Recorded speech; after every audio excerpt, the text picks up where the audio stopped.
Day. You're tuned in to WNOV 860 106.5 FM, The Voice. We're bringing you the latest on Milwaukee's culinary scene, and I'm so excited to have Caitlin Cullen here with me today and Raina Andrews. How y'all doing? We're really happy to be here. Happy to be here. We're doing good. Doing good, feeling good. It's Monday. Trying to stay warm. But it's Monday's my it's your Sunday, so Sunday. I'm like in sweats, chilling. This is easy. Well, yeah, I'm so excited to have them here with us today. Last week we had Chef Jason Austin from Heaven's Table. We had Anne Marie Arario from Moxie. And then Sierra Chester we had as the traveling attorney. So we talked about Milwaukee's evolving food scene, of course. We talked about resort destinations, where to eat some of the best resort food you can get, and then comfort meals and more. So lucky for you all can go back and watch that on WNOV 860's YouTube channel. You can also watch live on 860 WNOV on Facebook. And remember to call us on the show, 414-444-5250, 414-444-5250. Today, with these lovely ladies, we'll be discussing meal prep, food security, kitchen behind the scenes, more of all the things Milwaukee dining and beyond. So I'm going to invite them to introduce themselves. And I'll have Raina, you want to kick us off and tell us a little bit about your background, your journey, how you got here, how you got into the food side of public health and all those things. Yes. Well, Samantha, thank you so much for inviting me to be a part of your show. Raina Andrews here, Executive Director of Advancement Engagement at Food for Health, President CEO of the Healthy Food Movement. I would say I've been in this food space, doing this food thing for about 15 years. I started off with human trafficking, and the statistic after 72 hours, a young person will begin to engage in survival sex. And the big piece of that is survival for food. And so I became really curious about how many young people, how many youth were on the street and were hungry, which led me to the path of volunteering at Pathfinders. And then I started working and becoming one of the founding members of the Human Trafficking Task Force of Greater Milwaukee. And then I worked in local government. And not that you asked me for my whole bio, but I would say that the bulk, I would say the bulk of my experience really came in food banking, where I really led teams across 36 counties of eastern Wisconsin, really supporting the capacity of meal programs, shelters, and food pantries. And I absolutely love that. But what I realized is that it's one thing to provide food and focus on food insecurity, but I realized that there has to be a shift in the narrative because there's a consequence to food insecurity. And I'm focused on nutrition security and specifically helping to rehabilitate people who are living with diet-related diseases such as diabetes, hypertension, cardiovascular disease. So that's the long and short of it. And so it's certainly been a journey, but I think this is the best stop yet. That was succinct for your career. I know. Chime in, Caitlin? Yeah, I'm Caitlin Cullen. I'm the food center director at Kinship Community Food Center, which is what used to be the River West Food Pantry on the east side. I used to run and own a restaurant called The Tandem on Fond du Lac Avenue, and somehow magically transitioned from that into food security work because during the pandemic, we definitely ran a very large free meal program to service folks in Milwaukee, kind of with the same aim, right? Like if you're food insecure, you're making a lot of compromise decisions as to what you're able to eat. And so can we get restaurants involved in the city to provide like real, robust, nutritious, and delicious meals to people who are trying to figure out really how to react when the wheels fell off the way that we understand things. Right. Yeah. And I got into food. Honestly, I was living in the Dominican Republic in the capital city, and a bunch of friends came to town to have an intervention because I had developed a liking for narcotic drugs. And in the time I had to spend by myself after that was over, and I was like trying to get back on my feet, I was cooking food. So I was like, oh, I got to do something with these 6 hours after work every day. And so I was making everything from bagels to everything I could get my hands on. 3 years. Wow. Yeah. I'm sure you learned a lot. And saw a lot. And I saw did. a I learned a lot. I saw a What lot. are And some of your favorite just food experiences there in the DR? man, okay. So I am not famous for loving Dominican food that much, just Okay. because I like a lot of heat, a lot of spice in my food, and Dominican food is not like you Yeah. think Puerto Rican food is spicy, whatever, not the same. Mhm. But there was a place called Joaquin Pierna, which was like a little dumpy sandwich shop in the middle of downtown, Okay. and they would just make one kind of sandwich, just pork sandwich. And I Mhm. still think about it every day. I don't really want to go back down there, but I do just for that What was sandwich. on that Yeah, that sandwich? was it. What was on It that? was like literally all kinds of cuts of pork that they had slow roasted. They just we only ever saw them pick it up on the flat top, on the grill. Okay. But it was like a crusty roll, like you'd think like a banh mi would be on. Mhm. Crusty roll. This pork, they poured all this brown sauce off it while it was on the grill. A bunch of onions and peppers, I love pepper Mhm. and that sandwich. was it. I mean, you could put cheese on it. It was like that white American cheese, Mhm. but it didn't need the cheese. And it was like back in my my partying days, and so that was a very essential sandwich to my daily life. Nice.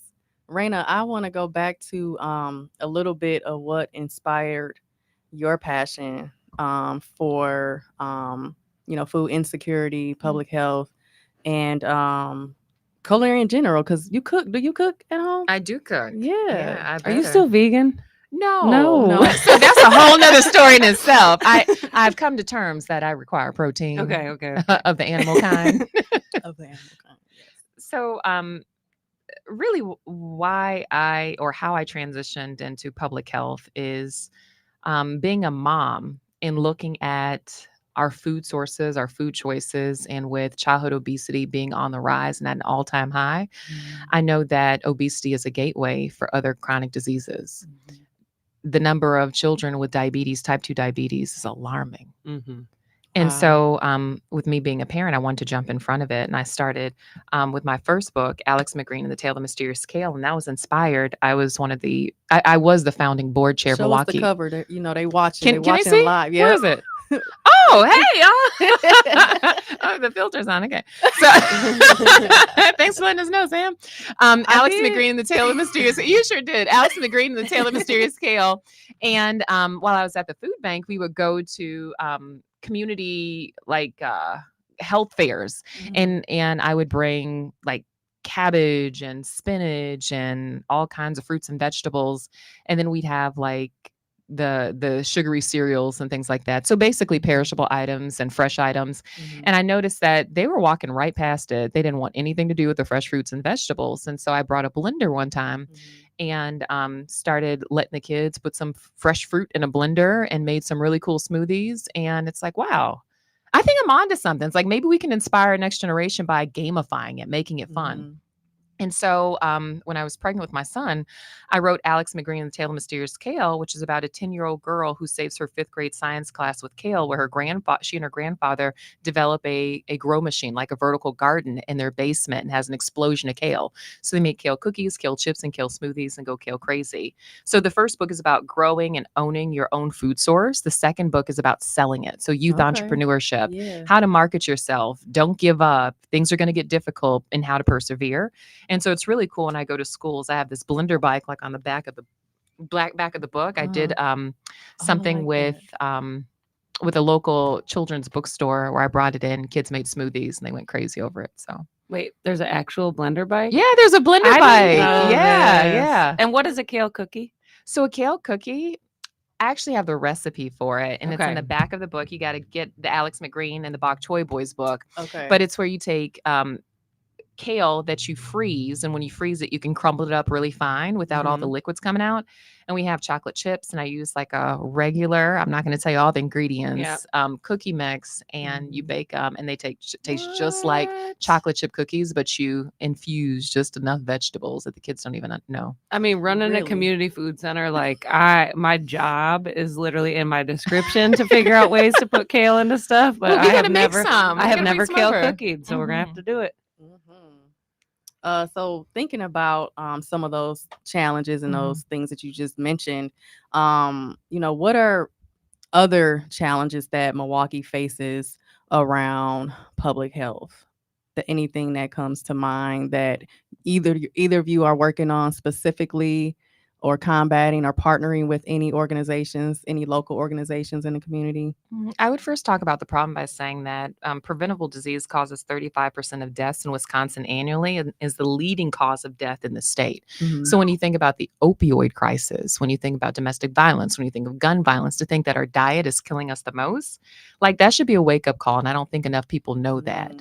I don't think from a family perspective in our lineage, we don't talk about the true burden of someone having type 2 diabetes or hypertension or cardiovascular disease. When you think about it, 70% of the population probably have hypertension or cardiovascular disease, and they don't know it until they have their first stroke or their first heart attack. And that's a costly lesson to learn, because that's going to, in just the economics, that's going to land you about 3.5 days in the hospital with a price tag of close to $25,000. That's not a good way to find out. Right. And I mean, when you think about also our social safety net programs like Badger Care, on average, they spend $1.15 billion with a B on diet-related diseases. So, I mean, when you think about if you don't have it, and if you don't know somebody else who has it, your dollars, your tax dollars certainly go to feed it.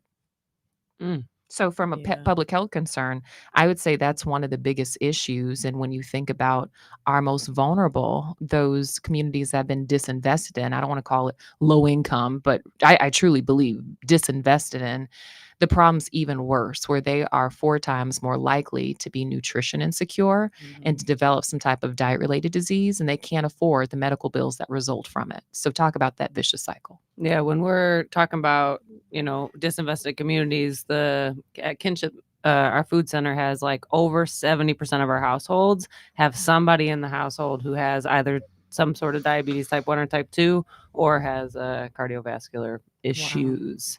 And that's like self-reported. So that's not even counting folks who don't know yet or, aren't talking to their family like that. Wow.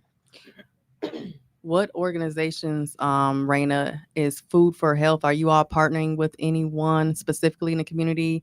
You care to share and name a few? Absolutely. Hey, or trying. See what trying. we did, Yes, see what we yes. did there? Yes, yes. You didn't even know about that. I bet. No, I'm just kidding. I would say, so how people come to learn about Food for Health. So Food for Health is a nonprofit social enterprise that focuses on helping individuals living with a diet-related disease, so diabetes, hypertension, cardiovascular disease, manage, prevent, and reverse through our medically tailored meal program. It's integrated, it's high touch, it takes the guessing out of being healthy. We deliver 10 medically tailored meals to their doorstep, provide weekly coaching, do biometrics, and provide their wraparound education.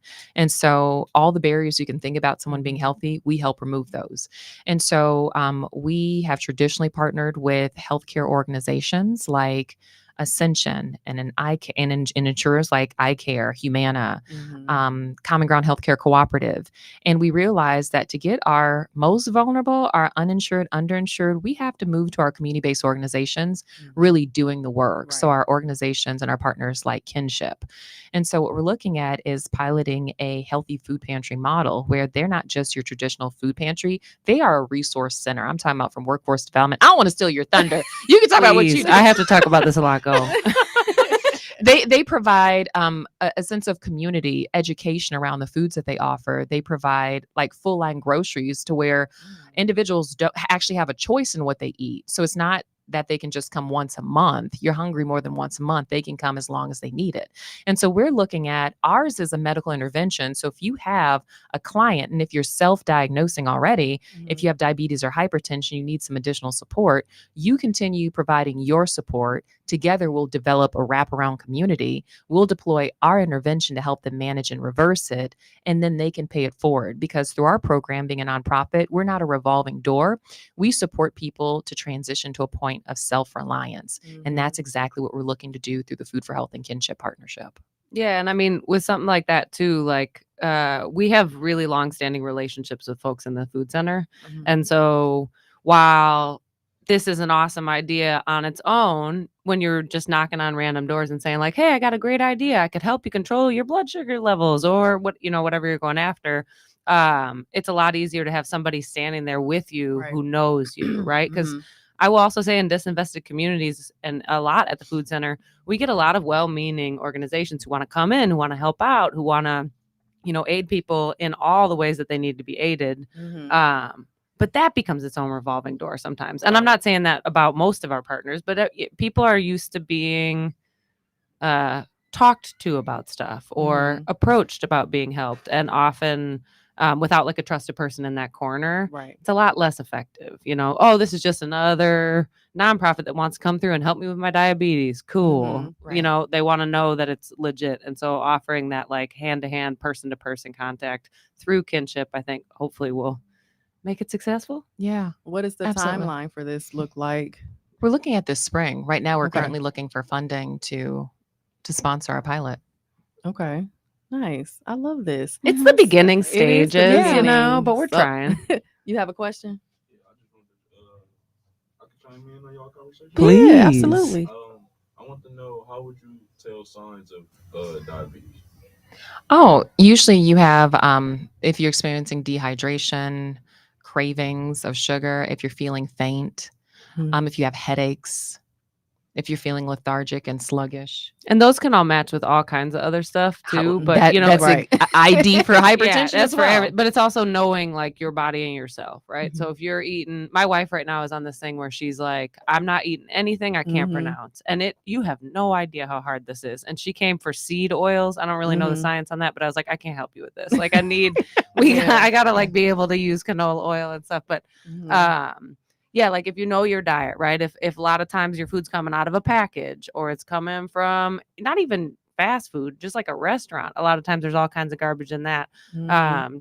Then you can say like, okay, I'm having these new symptoms, I'm having these feelings, and I know what I eat. I'm drinking soda daily or juice, man. Juice will get you messed up. Oh, yeah. It will. I would also say if you are obese, which more than 50% of our population is. I think I'm almost technically like I'm No, over. I'm officially obese. I've lost Everybody a whole in here bunch is of weight, but I'm obese still except obese. but I mean, you really need to pay attention if you're obese, and if you're even on the cusp of diabetes, it's very likely you're also hypertensive. And so those two are comorbidities that go hand in hand. Okay, so, I'm sorry, I lost my train of thought. I love the interest though. Let's I do know. it. Yeah. Because I'm like, I don't know how I'm gonna talk for 2 hours. Okay, so, if I keep going, I'm gonna come back. Okay. So how do folks find out about this this pilot that's going to be so amazing for our community? Besides, I know you mentioned like Ascension and the healthcare providers, but where else is this information going to live, so that people can find this type of resource? So, two things I want to say about that. So, as we're designing this demonstration pilot, this will be specific for pantry goers, shoppers at Kinship. Okay.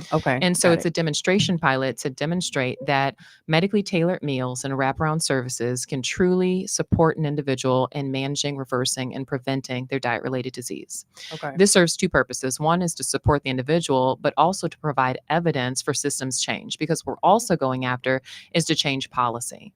So instead of you writing a prescription for metformin, you can now write a prescription for medically tailored meals. And what we're working Oh, wow. aggressively with our partners across the state and across the country is for an 1115 waiver, and also an in lieu of service, which allows the authority now with insurers and providers to be able to write this script for nutraceuticals, nutrition, rather than pharmaceuticals. Wow. Yeah. That's She's awesome. she's doing it. I'm just like showing up. I'm gonna help her find a couple people. So tell us what that looks like from the kinship. From the kinship side, it's Yeah. just we know our people, right? So we've had a couple of these meetings, and nothing's happened yet because, like, I'm outside of the funding circle of it, right? I'm just the man on the ground. But on the kinship side of things, we know our people.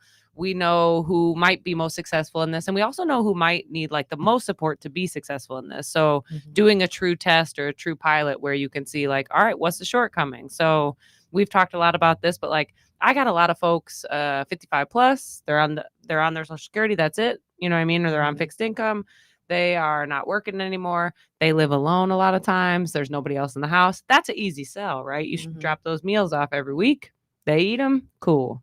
But if you're looking at somebody who's like, a mother of 4 and she got her husband in the house, now all of a sudden she's getting meals, not everybody else is. So like we can kind of cherry pick in some ways folks that will be successful and also folks that will need the most support to be successful Mhm. to kind of show how it works, if it works, when it works. Mm-hmm. I don't work for Food for Health, but Right. but I'm trying. You good? Okay.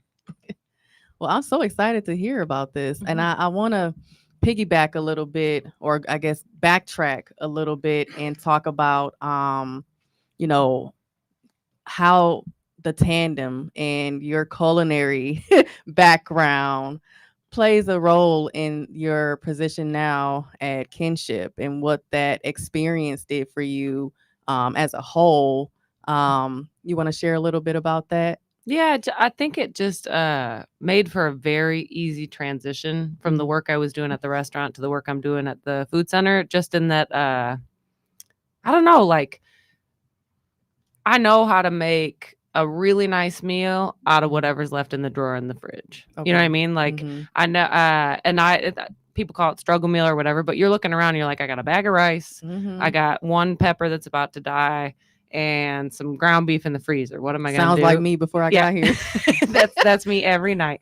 And so on a very functional level, like at Kinship, we are a choice pantry. So people can come in and shop, get what they want, but we're really not just offering people that service, right? Mhm. So we offer folks the opportunity to come in and have breakfast when we're serving, when we're like open for shopping on Saturdays, or have dinner Mhm. when we're open for shopping on Tuesdays. And so practically speaking, I don't cook that much anymore, which is really nice because that means I cook at home. Yeah. But I've got a young woman in the kitchen, Natalie Ross. She's awesome. And Mhm. for the past 2 years, we've been kind of working together to get her chops up. And so now she's got a small group of folks. There's 5 in the kitchen, 5, 6, 5. Okay. And they are paid through Kinship in a workforce development program. So it's like Awesome. tandem with like way more resources. Right, so as right. opposed to just me and a bunch of 16-year-olds Yeah. alone on Fond du Lac, unsupervised with a bar, we now have we got social workers on staff. We Okay. have each person in the workforce development program has a coach that goes with them. And so they get to make all this food. He's pushing us to break. Yeah, right. They get to make all this food Yeah. and I don't have to do it. No, well, we'll come back to that right after this break. You're listening to WNOV 860.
What's the flavor? All right, we back. We're back on Flavor Fix at WNOV 860 AM, 106.5 FM, The Voice.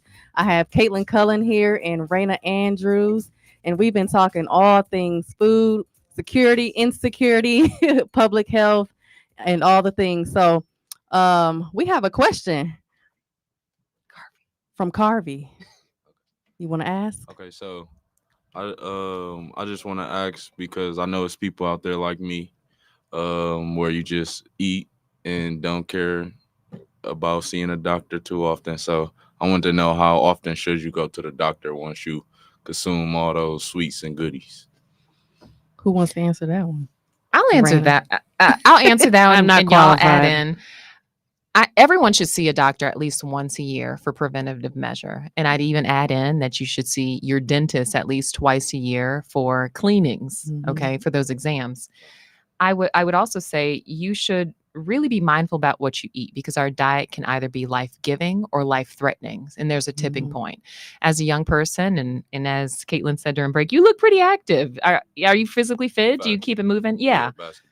Even for performance, you'd want to shift your diet. And I don't want to Mhm. get too into the weeds of the science behind it, but your microbiome, your gut bacteria plays a lot in your Mhm. well-being. Right. And if you feed it nasty, fatty, sugary, salty foods, it slows you down and it really messes up your ability, your immune system, and your ability to perform.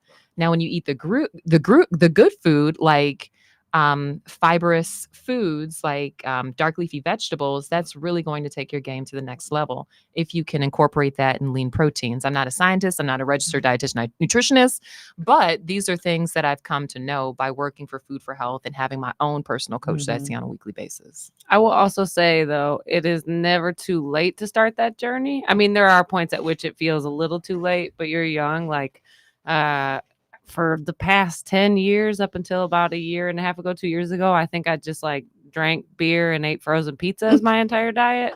And it wasn't great, right? But then I turned 35 and I was like, how do I stop being fat? And the internet was like, stop eating, run, or start swimming. And so I started running, and I did notice that like that change in my activity also changed the way I wanted to feed my body, right? So after a workout, if you've been hooping or whatever, like you probably are thinking like, man, I'm hungry.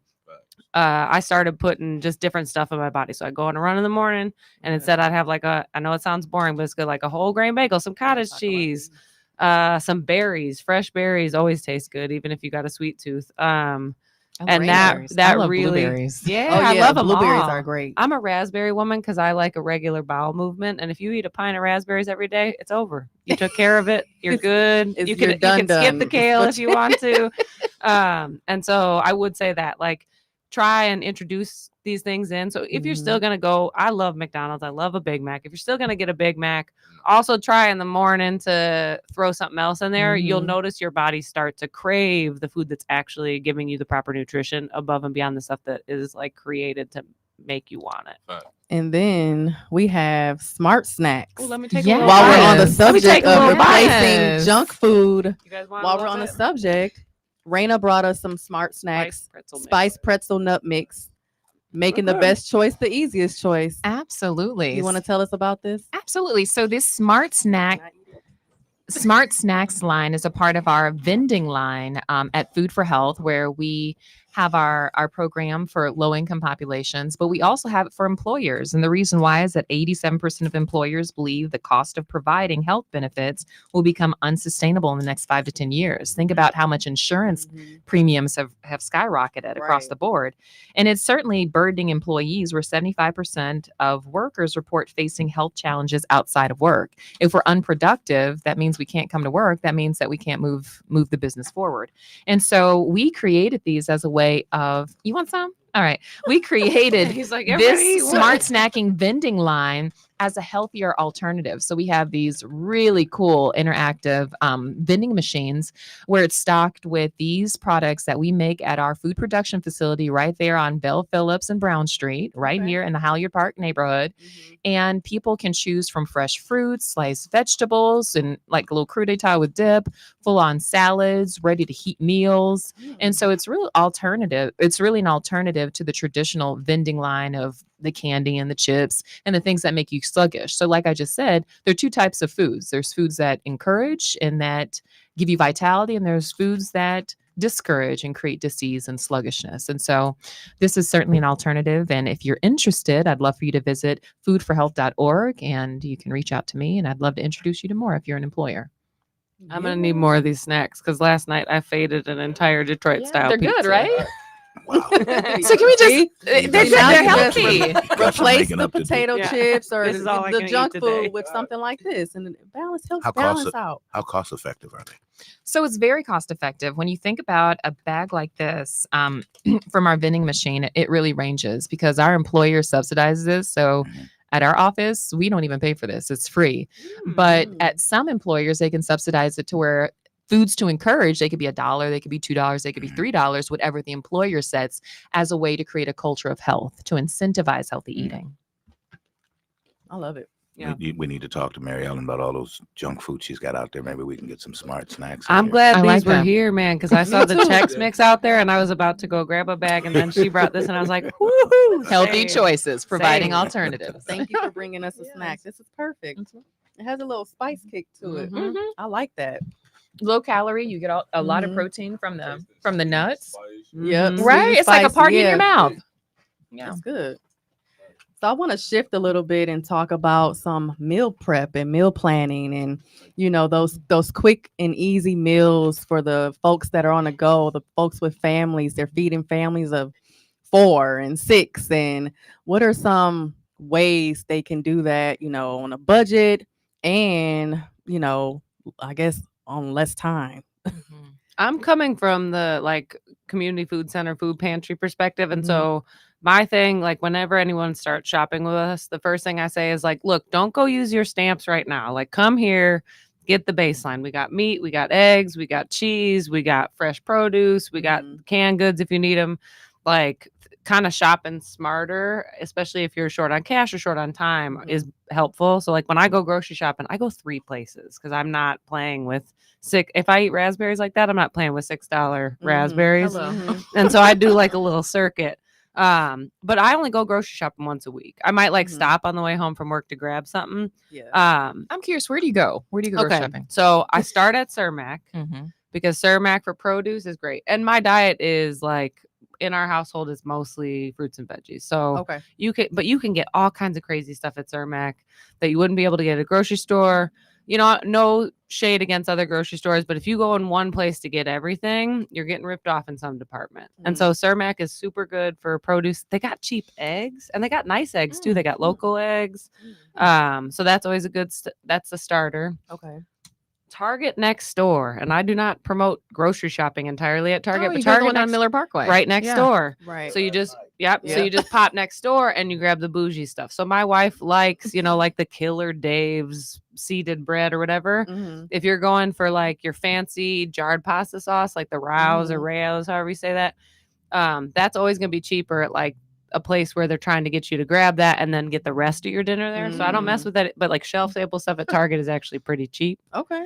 And then I'll slide down to Metcalf's on State because I live on the west side. Okay. And Metcalf's is a war zone. You could go in there and really spend a lot of money. Yeah. But you could also go in. They have the cheapest berries in Really? town. Don't buy your berries at Cermak. No offense, Cermak. But they have a premium on stuff that people aren't there to buy in bulk and cook a lot of. This is great But info. No, It is, Metcalf's, it is. I never walk out of there with berries less than $3 or more than $3 every time. And they've always got a rotating sale. Metcalf on State Street? On State Street. You can't be sold on one berry. I Okay. always You got to thought go they were- in. And get what's I on always sale. thought they were a little pricey. They are They pricey are. Across the They are board. very pricey, but I go there and I get my berries. That's a good price. Their yogurts and stuff, they've Mhm. always got a good sale. It's always sales based, right? Mm. But that'll help me make my decision. This brand over that, blackberries over raspberries. And then because we're getting pretty intense about where our meat comes from, Outpost is on the same strip on State. And so I It is. cannot, I love Everything. Outpost. I cannot shop there for everything. That place would Mhm. put me out of my house. But they do have some items, so you can get sustainable meats there. You can Meat. Yeah. I would get it Meat. from Outposts. I get it does meat matter. from out. It does Yeah. matter, right? Mhm. I don't want my meat traveling across 7 states in a train and an airplane and whatever to get here. I don't want my meat living a really crappy life in the brief time it has on this planet, Yeah. right? One bad day is kind of the goal for the, and I don't want it with all this additional hormones and garbage in it. And so Outpost, but we don't eat a lot of meat. I love beans. I'm not Mhm. in the Oh, vegan. I love beans. Yeah, I wasn't in that vegan camp it's been 15 years probably, but so we do a lot of different proteins, but Outpost, you get like a little thing of ground beef's not too bad, little thing of chicken, and that's probably all the meat we'll eat for the week. So turn that into a meal for us. Okay. All right.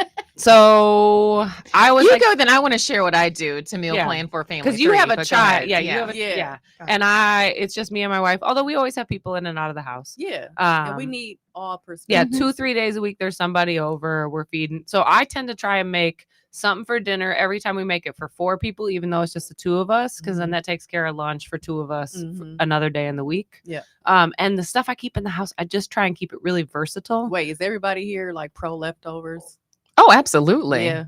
I have pro been leftovers. yeah. Or I you? have no issue with it. Yeah, No. some people Some really hate people won't leftovers. eat leftovers. But that's because, like, a lot of times people are trying to microwave their leftovers or eat them cold. Like, if you can re-zhuzh that leftover so that I it's will just say like you this. had it. I don't have a mic. I don't Most own a things- microwave. I don't either. That's good. Most things that you eat the second day are better the second day Especially anyway. when Yeah. the flavors Flavor. get to Yeah. marinate Mingle. and yeah. So no problem with leftovers here. No. Right. I just had to ask because a lot of people are like, "Oh no, I'm just gonna cook every day." Well, you get It's one never bout me. of food poisoning and that'll scare you off leftovers, but you just got to be careful. Right. No, but I try and make sure everything I put in the house is versatile. Mhm. So if I'm going shopping and I'm getting stuff, I'm getting bell peppers, I'm getting cilantro, I'm getting my little bit of meat or chicken. I got rice and like dried beans in the house. Mhm. All of that then can become, and this is not fair because like I cook for money, that's my job, but all of that can become multiple meals throughout the week with the same ingredients. So we've always got Mhm. got we've always got ginger, and we've Oh, always got same. garlic in the house, and I've always got cilantro and green Pepper. onions because you can cut the too. tops off and just grow them back again in a little Oh, thing I of don't be water. growing 'em, but- that I part. need to. And so Yeah. it just I try and make like it's always like a fried rice or a little curry or some tacos or burrito bowls. But if everything's in the same vein of flavor, you can kind of because also when you meal prep and plan, we used to live with a friend of mine, and she and her wife would meal prep and plan for the week, but it leaves no room to not be in the mood for tacos. Like if this is what you bought for the week and this is for this day and this is for that, and all of a sudden Wednesday rolls around and you're like, stuffed peppers? This isn't what I wanted today. So just having versatile ingredients that you can switch around. I bet Raina's got a stronger answer. No. That Not that's stronger. It's just it's different. Our different. lifestyles are different Uh-huh. because I cook and plan for a family of 3, and I think my situation's different because I work for Food for Health and I get the employer benefit where just like our customers, I get the 10 meals delivered to my doorstep where I get to choose breakfast, lunch, and dinner. But for me having a child, like I get breakfast and lunch where I don't have to think about it. I just Mhm. grab my meals, take it to work and go, but I still have to figure out dinner for my family and for my son and my partner. And so what I would do is I used to cheat, y'all. I used to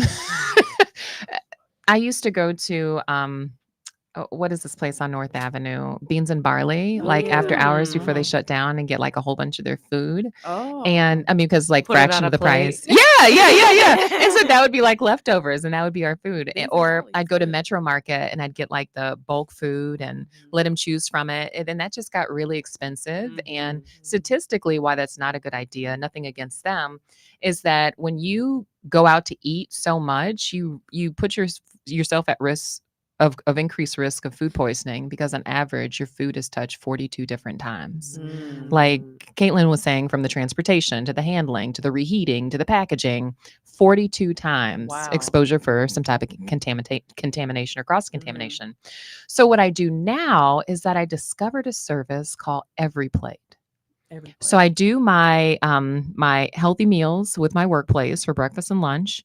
And then with Every Plate, the average meal is only $2. What? And so I'm exactly. It reduces, and I mean, I should be getting paid for this commercial. Okay? It reduces food waste. You have variety. They deliver it directly to the doorstep. You can switch it up to 72 hours before they come. Like I'm cooking homemade hamburgers and French fries where I can control the sodium. I made meatloaf and mashed potatoes with Brussels sprouts, and my son helps me, and he's like, "Oh, this is delicious." I'm like, "You just ate Brussels sprouts." We had like lean steak with what do you call it? Broiled So this is along the lines of like broccoli. Hello Fresh. Along the lines, Somewhat. I've done HelloFresh, I've done tried Factor, I've HelloFresh. done all of them, Yeah. but this is the only one that's the most cost effective, gives Mhm. me more choice, and they're meals that are approachable. It's like, okay, this is familiar, and they have Meatloaf, like yeah. half the steps. Mhm. Like literally in 6 steps, I'm done. In none of the meals usually take me more than 20 minutes. Oh, And that's so perfect. now I'm cooking like every night. And like you said, we often have leftovers, and like Mhm. Julian's eating meatloaf and mashed potatoes and Brussels sprouts again. But like your friend said, we don't typically put things in the microwave. We reheat them in the oven, and it's Same. just, oh man, like the flavors, and it's Mhm. properly cooked, and you don't have to worry about radioactivity. I'm not even gonna go there, but I haven't had a microwave in like 10 years Really? when I moved to the Dominican. good for you. Well, the electrical grid, you can't have a microwave. Like it doesn't work. Yeah. Like, you don't have power half the day. Mhm. And so I got really used to not having it. And now people look at me crazy. And the only thing too. I miss is being able to warm up my coffee. Okay. Like if it's been in the mug, but that's yeah. it. I'm going on 6 years. I don't know with if no microwave's been. microwave. Ooh. 6 years. Twins. Hey, twinsies. I don't know if a microwave's bad to answer your question. I just I know that it's not super necessary. I know I cheated in science in high school, and so there are some things I don't understand. And so if it's a little iffy, I And just that's different for every household. If you have kids who are Oh, home God, by yeah. themselves and they gotta warm up food, then you need a microwave. you need an air fryer. You need an air fryer. Yeah, I was a gonna say the air fryer is for probably the better sure. route. Yeah. For meal prep Mhm. too, that's one of the things is like my wife Ann, I love her, baby. If you're listening, I love you. She also loves like junk food. Like that's Mhm. her love language, right? If Mhm. it were up to her and there was no consequence on like how her body would look, she would Mhm. eat frozen pizza, frozen chicken nuggets, Mhm. hot dog, like I mean grilled cheese. And so an air fryer is cool because you can meal prep. So we're getting ready to pilot something like this at Kinship. Mhm. But like it is also kid friendly. It can Right. get kind of hot, but you got to really try to burn yourself on an air fryer. It's just Yeah. like a souped up easy bake oven. Mhm. And so we are like you can put together chicken tenders, right? Mhm. Or chicken nuggets Mhm. and batter them all up in whatever you want. You control your sodium and all the preservatives and stuff. And then put it on a sheet tray in the freezer till that coating sticks. Then throw it in a Ziploc baggie. So like Oh, I like that. a tip. meal prep tip definitely is like prepare your own stuff so that you can just throw it in the air fryer, right? Or cut up all the French fries. You love French fries in the air fryer. I don't blame people. Like Cut or up your sweet own potato potatoes, fries. yeah. Cut up your own potatoes. But if you don't want to be sitting there cutting them and making them cute, like do it in advance. Throw them in some water. Throw them in the fridge. Okay. Right. And then you can just pull them out anytime. Bop, throw them in the air fryer. As long as you deal with them within like a week or two, you're Mhm. still looking good. The benefit of that is they're less fillers. And when you ask, are microwaves unhealthy? I mean, it's not. I mean, the level of radiation is so low, it's not going to kill you, or it's not Right, even enough right, to be right. harmful. But I think what you put in a microwave, those processed foods, is what will kill you. Mhm. What about the Teflon and air fryers? Because air fryers are made out of that black. They can't hear you. You got to come to the microphone, Mr. Producer. Okay, so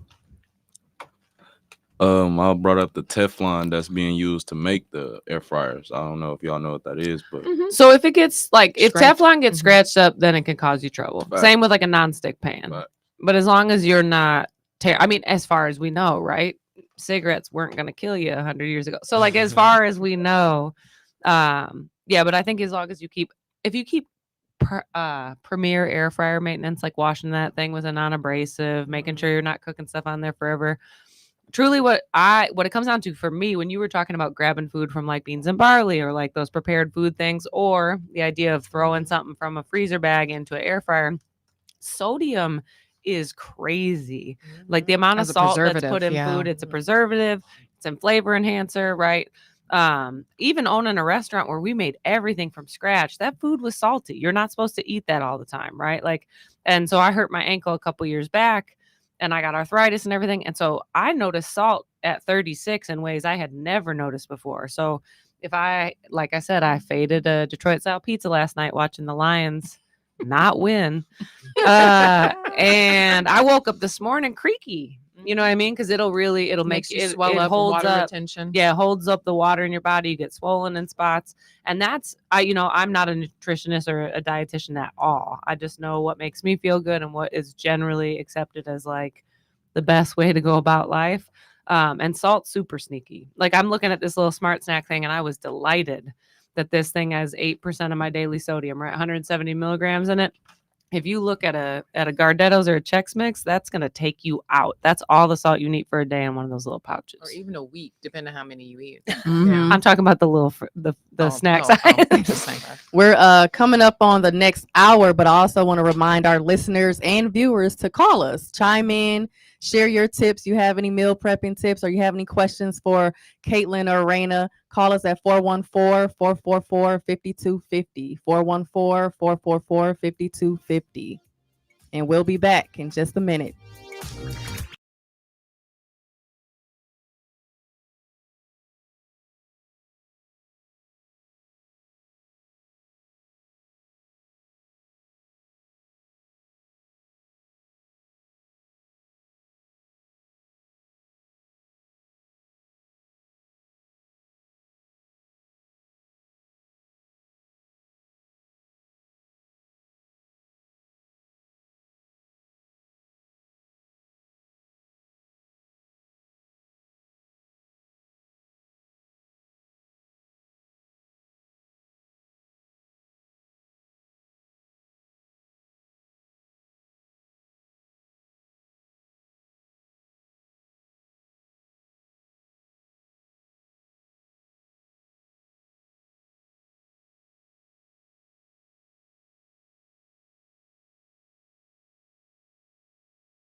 Telling them my cousin Mark Blends made me this mix, flavor fix.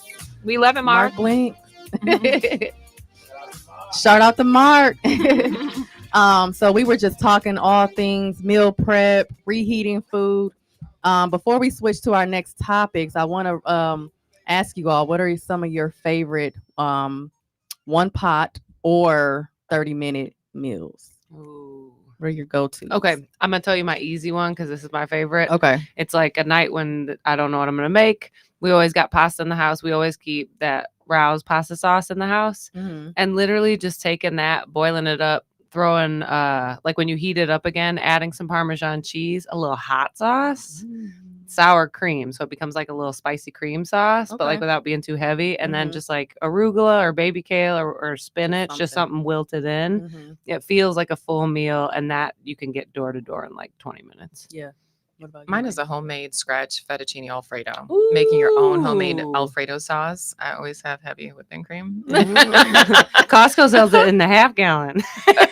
And so I love it because you could add shrimp to it. You can add chicken. You could just have Mhm. mushroom. I love Trader Joe's truffle mushroom ravioli. Ooh. So put that in there. We're good to go. I sleep on Trader Joe's. I should do that more often. They have a lot of great deals on produce. That's another place I shop. I really do not like going to the grocery store, but I if don't I either. do, like my whole circuit is that Bayshore area, I'll go to that Trader Joe's and I'll Mm. order everything online. So most of my staples don't come from me. Yes, I do shop at walmart.com and get the staples that I need, Mhm. but I'll also go to Amazon Fresh. Me too. I like Yeah. Amazon Fresh. The convenience, just Yeah. buy it online, price compare. I'm not I- hopping from store to store. I'm Mm. not getting out this car. That Yeah. and I had to switch it up because of my chronic back pain too. So Hmm. my large hauls, I get delivered because it's just easier for me physically. But I go day to day. Sometimes like I need fresh produce and things like that. So I'm making a stop here and there. But I am not the. I hear people going to the grocery store every day, and I can't. I love once, it. Like it's a Once a sport. It's the week, event of twice. it. It's the event Mm-mm. of it for Mhm. me. Yeah, just to do something. Mhm. No, now that I have like a regular 9 to 5 job, I've got a lot more time than I've ever had. So I do like to go to the grocery store. Yeah, And it's a nice place to see people, right? Like I work around the corner from Pete's on North and MLK. Mhm. Mhm. And those people are so nice, man. And Yeah. I've been knowing them for years. We used to get like all the restaurant groceries there, or a lot of them. Mhm. And so it's also sometimes just like a social thing. Like, what's Yeah. going on? I love their fresh pico de gallo. Oh Mm. yeah. It was so good. I just Pete's had goes some. crazy. It You gotta just like does. you gotta know why When to you're go. there and Yeah. when and like what you're gonna do with it, right? Right. One of my favorite 30-minute or less meals is a easy like homemade stir fry. I just get bell Mhm. peppers. I'll maybe throw some yellow squash and broccoli, chicken or shrimp or whatever. But it's so quick. It's easy. I got my sesame seed oil, my Mhm. soy sauce, all my favorite seasonings that I use, and then one skillet. Noodles or rice or just the veggies Just and the meat? meat and veggies for the most part Look for at you. me. That's why Um, you're skinnier than good. us. That's probably it. but crazy. sometimes I'll do a noodle, Yep. a rice noodle. But I That's like still just really give me low. the protein and the veggies. I'm Mhm. good with that. Mm. Hmm. Now I'm hungry. What am I having Me for too. dinner? While we're on I don't this, like this show. Yeah. While Next we're time on the I'll bring us topic, dinner. Vegan and vegetarian spots. You both are, well, I know you're back eating meats and all the Oh, I things, still know the but I know spots. you know the spots. Yeah. I always like to pick and see what are those hidden gems, because a lot of people, especially with the vegan diet, they're always wondering where to go, who has good vegan food, or even like grab and go options like for Mhm. lunch and just quick things. I would say one of mine, which is like a local community social enterprise. I just love supporting the folks at Trickle B Cafe. Mhm. Oh, I went there for the first time recently. Yes. Really? Yes, very recently, like within the last month and a half. I saw your post. Yes. Like, folks, go try it. I Mhm. think if you want an introduction to vegan food, because there. So can we just make a distinction? There's vegan food and then there's plant-based. Okay. So if you want to be healthy, just say, I'm going plant-based because you're eating your fruits and veggies, right? Okay. Vegan, often like Oreos are vegan, French fries are Mhm. vegan, some really Right. unhealthy food Ritz that you can get, crackers. from Twisted think Planner I've on the bus. That's Mhm. vegan, but Mhm. it's usually not the healthiest food. So I think if you're going plant-based, and when you ask where are some of my favorite spots, those two are my favorite spots. Mhm. If I'm Mhm. going to indulge, because they have an amazing vegan ice cream, and their On the bus. yes, I and their love it. French fries on the bus are Mhm. I just still have fantastic. never been. I don't go It's in the public downtown. I don't go market. downtown. Public market. So at the risk oh. of sounding like uninformed, Yes. enlighten me. Vegan, vegetarian, what's the difference? Oh, animal byproducts. So vegetarians can eat fruits and vegetables and all things that vegans can eat. However, they also can consume eggs, Milk. dairy. Yep. Like Mhm. things that come Cheese. from animals that aren't like Mhm. killing an animal and eating it, vegetarians will eat. Vegans are like not messing with eggs, not messing with cheese or Any milk. byproduct. A lot of folks don't. Some vegans don't mess with honey because the bees. Because of the bees. Because of the bees. Yep. Because of the bees. Mhm. Yep. I I got a honestly, funny story about honey. please tell me a funny story Yeah. about honey because I don't have an So answer for this. we like to use honey in our teas, right? Yeah. So I made my tea one day. Well, this was frequently, but I started I'm supposed to be helping my symptoms, right? Whatever Mhm. symptoms, allergies, cold, whatever. Oh, so you're going for like But a they're local getting tea. worse. Yeah. They're getting worse. And I'm like, why am I so sick? I'm allergic to pollen. No. And so I'm using raw Oh. honey Uh-uh. and I'm just getting sicker and sicker. And it Uh-uh. didn't Wow. dawn on me till one day I randomly, you know how you just stare at the bottle? And I was like, This is pollen. Ain't this this something? is I'm just literally drinking pollen. Yes. Yeah. Oh So I had to share man. that. If I can just Silly. say one thing, how many of y'all like red velvet cake? I I do. Do y'all eat it. You can't eat it. Why can't you eat it? Isn't there chocolate in there? Mhm. Yeah, it is chocolate. I'm cake. allergic to chocolate. Oh dear. Well, for those of you who like red velvet cake, I've had my share. That's like my favorite go-to. C. Adams Bakery makes the best, but the best vegan red velvet cake I've ever had is Where? at Beans and Barley in Really? the cooler section.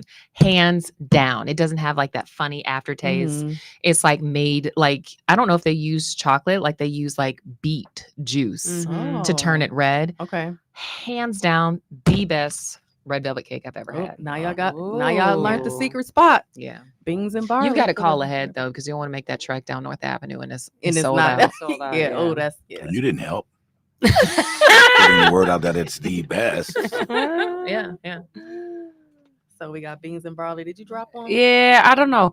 I mean, when I go out to eat, like I eat vegetarian and vegan mostly Mhm. at home. So when I go out to eat, I tend to go for the meat.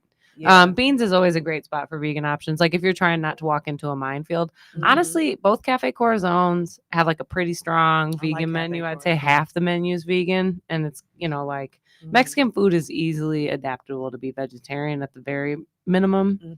But they're real thoughtful and they like put on their menu what everything is. But honestly, at this point, if you're feeling fancy, pretty much every independently owned Milwaukee restaurant all over town has something for you. So it Mhm. used to be kind of bleak. You'd go out to dinner and you'd be vegan or veg. Oh, Uh-oh. Okay, my friends who own restaurants, make sure to maintain some vegan and vegetarian options. But I think about like the last time I went to Good Kind in Bayview. Mhm.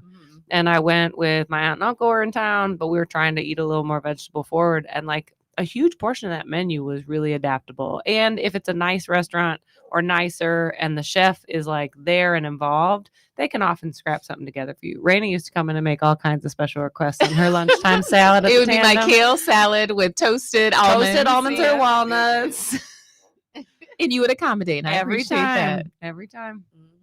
You know, my face lit up. As you can say, most restaurants have some type of vegan or vegetarian option. At the top of the trade, there's that Il Servo. Is that how you pronounce it? Yeah. Oh my gosh! First of all, their remix on the Caesar salad is just divine, in my Really? opinion. It is Mm. fantastic. I didn't have a salad when I went. And did you have the pizza? The pizza's good No, I too. didn't have a pizza. I had pasta. Which pasta? I don't remember. Yeah, I I had- had look it up. I They had have, like- too much to drink when I went, so I don't really remember what I had, but I remember liking it. Everything that I've had there Let is me good, see. but they have like this mushroom truffle pasta dish and like that sauce. I can never finish it all, but it's just fantastic. I was Mm. trying to look for the name. Il Servo. I'd go there. Mm. Okay. What is that other place over off Commerce? Tucked away Oh, back there. Beer Line Cafe. Beer Line. Oh, Yeah. that is I so like good Beer for Line. breakfast. Yeah. For And breakfast that's like a especially. nice in the middle of like your beans and barley and you're on the bus. Like you can Mhm. get, I don't know what I can say on radio, so I won't say what I want to say, but you can get kind Thank of you. rich, delicious food that's not super like nutrition focused, and you can get, Mhm. something that's really rounded. Yeah. What? I think you can say that on Yeah, I radio. think you could say he's- that. okay. He's proud. Go ahead and say it. Slutty food. There you go. Slutty There you vegan go. food. Okay. Oh yeah, you can say it because slutty vegan is a whole place. Yeah. Okay, great. It's an official name. It's It's an official, official name. Yeah. I like their is it the portobello mushroom like Philly or some type of Yeah, sandwich? yeah. But that's one of my favorite things Where's from that? Beer Line. Oh, yes. Oh, yes. you know who else? Lafayette Place, the ladies who own the National Cafe. Yeah. On 9th and National, they opened a place called Lafayette Place in it's on Farwell. Yeah, it like is when on you're heading down Farwell. there. Mhm. And they made a walnut chorizo. Ooh, I bet that's good. That And I was sounds like, good. so it's walnut chorizo. It was I love the very texture of good to the walnuts. point where that's something on my docket to learn to make. And like if you want to be fancy with it, Strangetown is an entirely vegan menu that's right up the block from them on Prospect. How could I've we never forget? been. You You never have been? never been? I've been supposedly going for the last 6 months. I've never been to Strange Should we go to a Strangetown. Strangetown I date, think we ladies? Because should. Strangetown goes crazy. Those Yeah. nachos, they've had them Yeah, on the it's really menu the whole good. time with the carrot queso. Carrot queso. So good. They put all little microgreens on it. There's like jicama and crap. I love it. Wow.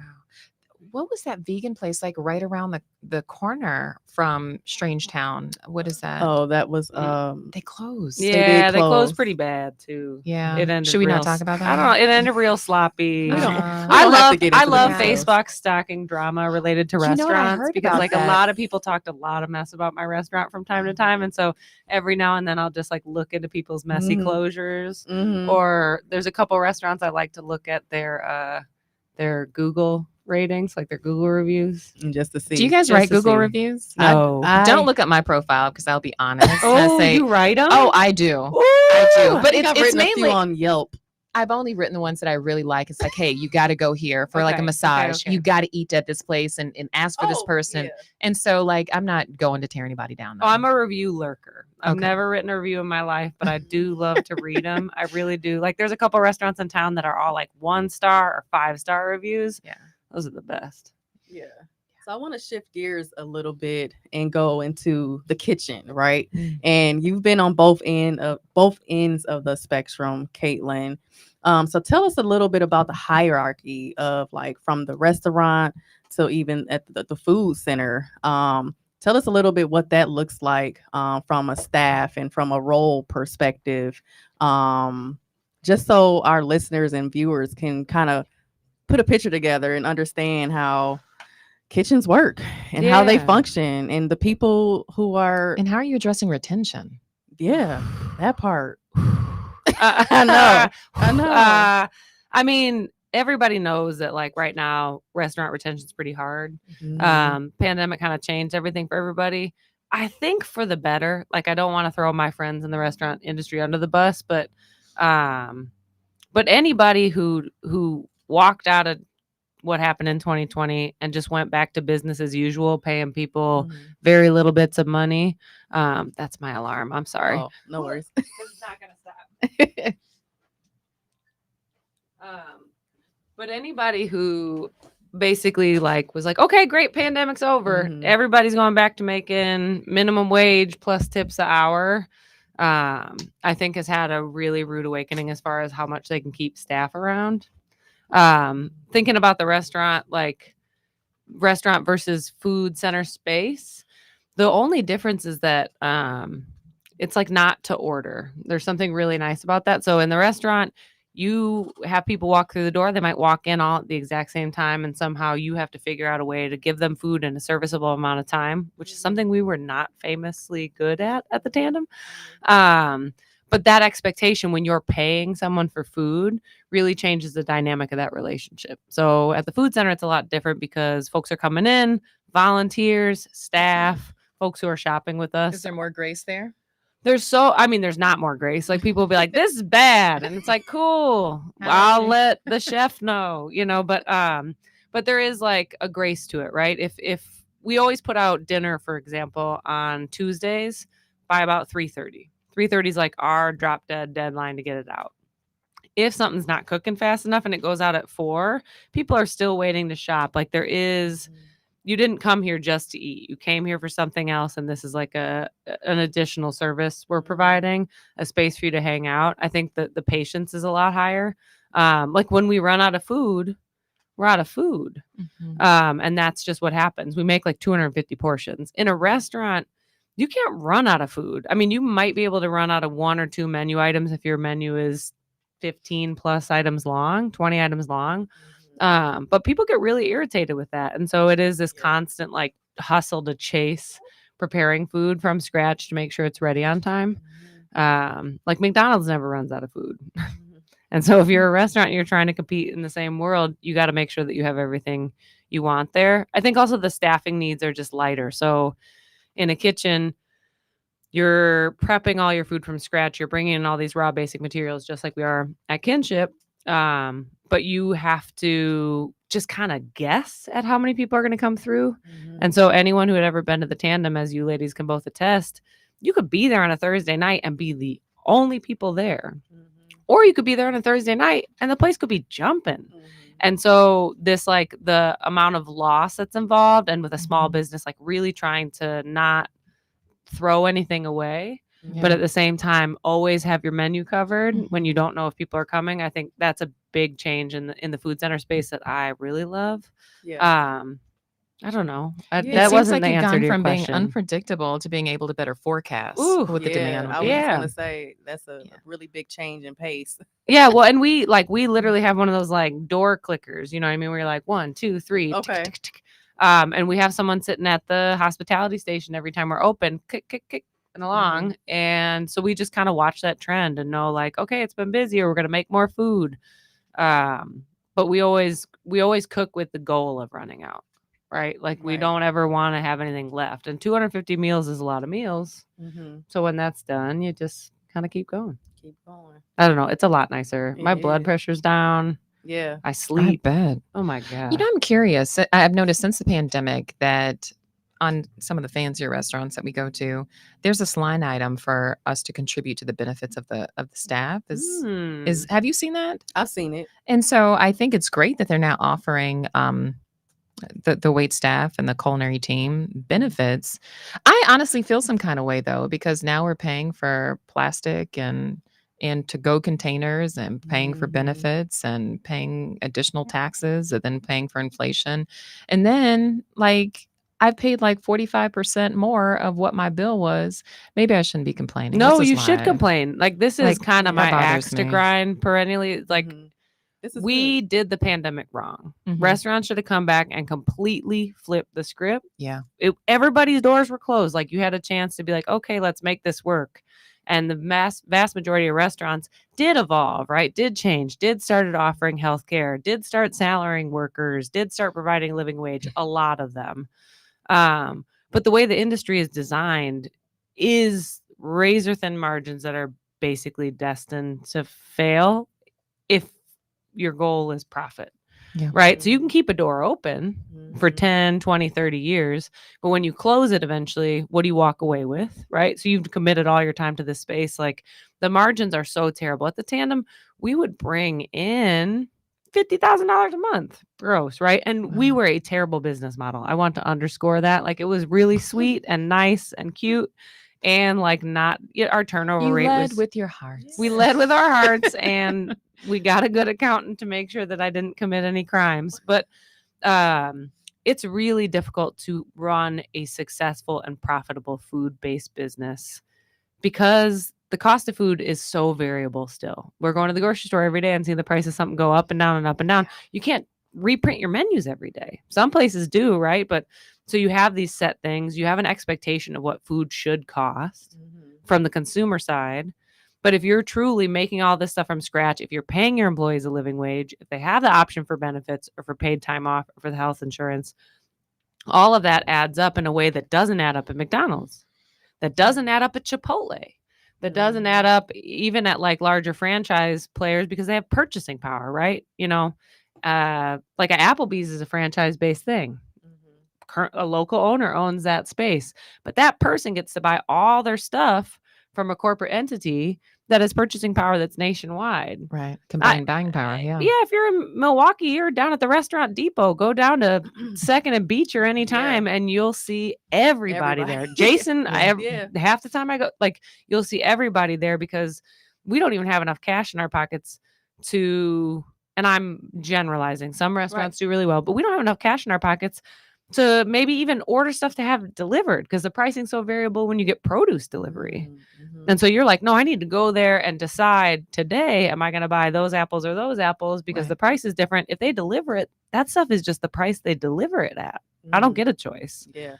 I want to take that a little deeper and go into like the catering side of things because the customer doesn't know all those variables that goes into pricing the catering order from, you know, shopping, from prep to sourcing to all of that. Can you kind of give us a high level picture of what goes into that process and how you come up with your price point that a lot of customers push back on because they feel it's too much or they don't want to pay all of that, but they don't understand the back end piece? I mean, with catering, I will say catering is like the best financial decision to make as a food business. You know when the event is, you know how many people exactly you need to cook for, you know how many staff you need to bring on. Like there is that variable pricing of the food and whatnot.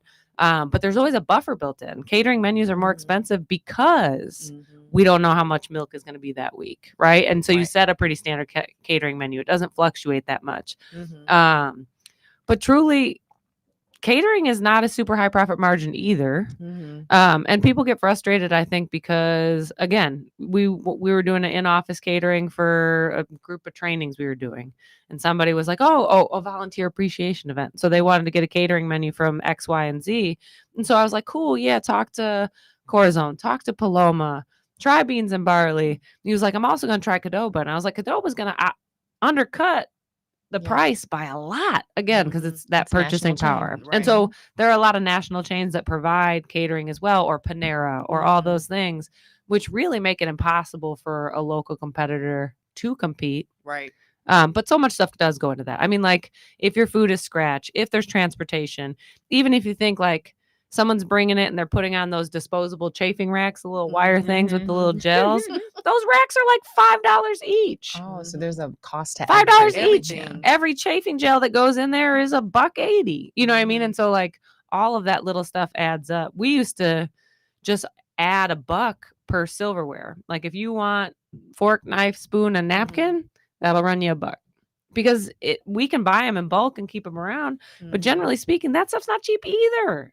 Yeah. Everything's expensive. And we're making it so simple that somebody walks into your space and the food's ready and there. But delivery costs money. It's not just delivery like DoorDash.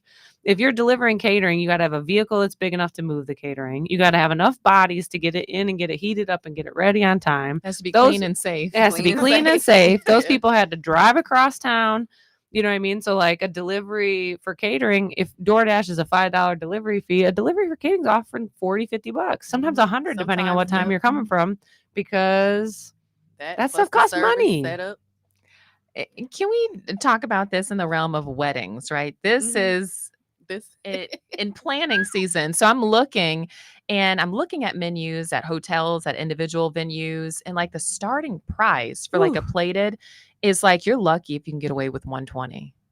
That's a good And we're looking price. at the Illinois market. I've looked at Wisconsin. Right. It's a good price. That's a good price. I mean, all said and done, a 200-person wedding, that's upwards of plus $35,000, almost $40,000. And there's the 25% service fee and then the 10% and that's before tax. the linens and the yes, it's like we don't we're not having flowers. We're gonna have these little glass mirrors and the votives. That's what we get. Yeah. And so I'm wondering, like, is there a tax for certain things? There's a tax for weddings. Absolutely. There's a tax for birthdays. There's a tax for anniversaries, baby showers, like anything that feels like a once in a lifetime event. You are getting taxed for sure. So should I just say I'm hosting a birthday party? No, because they'll know better than that. I'm hosting a birthday party for 200, black tie. But I mean, like places like that are designed to do that. My wife and I got married two summers ago, a little over, and we were up in Door County. Her family has a house up there, and I was like, cool, free venue, whatever. And we were gonna have friends come up. Flower Girl and Flame, Dana. Yeah. Great. And I was like, girl, drive up. And she's like, I do not have a refrigerated van. It's August. I can't like bring my food there and have it be food safe. And I was like, okay, no problem. But just shopping around up there, when you're a captive audience in any market, you're trapped. It's like a wedding dress. Yeah. Have you had to do that yet?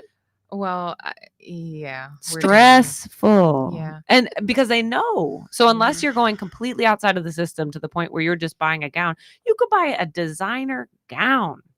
And if it's not white, it costs half the price of a wedding dress from a place. And so you get your wedding dress put on. My wife did this, not me. You get your wedding dress on, you pick the one you like, and now you got to have it altered. Yeah. But the alteration, you could find some random seamstress. They can have it dry cleaned and pressed. But they send you to the late, here's the 5 people we use to alter our dresses to guarantee that it works well. Well, all of a sudden the alteration's $600. Yeah. I got a custom suit Mhm. top to bottom. $1,000. That was the suit, the alteration. I get lifetime alterations on that. So it's the industry itself like kind of sneaks you into a corner. Yeah. Mhm. I was just, while we're on the While we're on the topic, saying if you have any topic, tips, might as I'm well. like, look, we're just going to the justice of the peace at this point. We just let's just not, I yeah. tried. She said no. Oh. I may have, we may have an easy way out. Or have a reception, right? I mean, you think about like Milwaukee or Illinois or wherever, Yeah. you can have chefs who will travel for stuff like that. Okay. And so you find someone like Jason that you like who could make a huge meal for a bunch of people. Mhm. If you find a venue that allows you to bring in a caterer and Yeah. it's somebody you know, Yeah.